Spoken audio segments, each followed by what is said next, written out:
The chase of the golden deer in Valmiki Ramayana by Rama at the instance of Sita is a turning point in the story.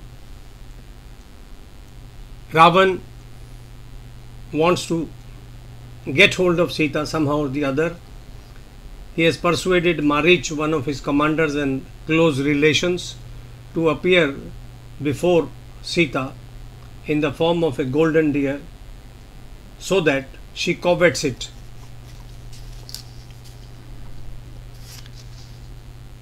As Marich reached Panchavati, where Rama, Sita and Lakshmana were staying, he changed himself into a deer as desired by Ravana, writes Valmiki, and started ambling in front of Rama's cottage.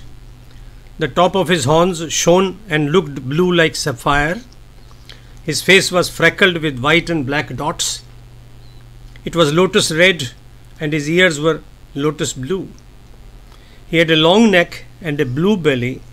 His hind was creamy, white and shaped like the mahua flowers.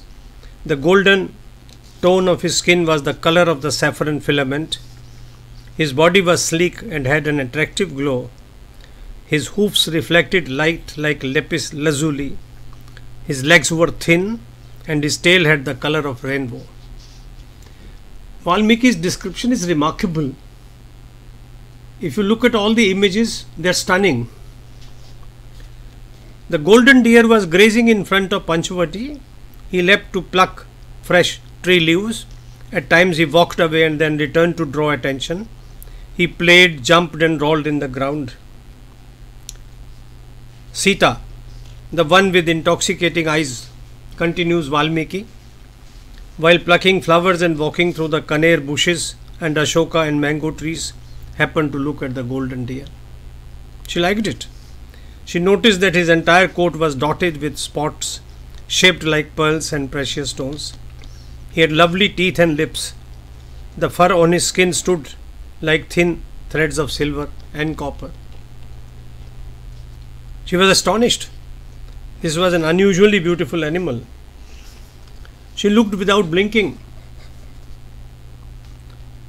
Her discretion vanished with her fascination for the golden deer, and by Maricha's deceitful illusion, greed takes control of all of us at some time or the other, at times with disastrous consequences. Sita insisted that Rama must ensnare it and bring it to their cottage for their entertainment. You ought to catch this deer alive. At the end of our exile, we shall take it along to Ayodhya. Somehow, Rama was amazed looking at the sapphire horns, the glow of the rising sun, spots like those of the star-spangled firmament, and the golden hue. Urged by Sita and getting curious on his own, he said to Lakshmana, "See how strong is her desire to catch this deer. It is in fact an extraordinarily charming animal. The fur on its spotted skin is fascinating. Its tongue protrudes like a flame when it yawns. It shines like lightning and its belly is fair like seashells or pearls. Such an animal, Lakshmana, will not be found even in Indra's Nandanvan or in Kuber's Chaitrath forest. We must hunt it. We must take it alive or dead and take the skin to Ayodhya." Rama set out on the chase of the golden deer with a gold-handled sword, a magnificent bow bent at 3 places, and 2 quivers full of arrows. The deer was playing a game. He wanted to take Rama as far away as possible from the Panchavati so that Sita was left unprotected. The deer came into his sight and then disappeared as if playing a game of hide and seek, writes Valmiki.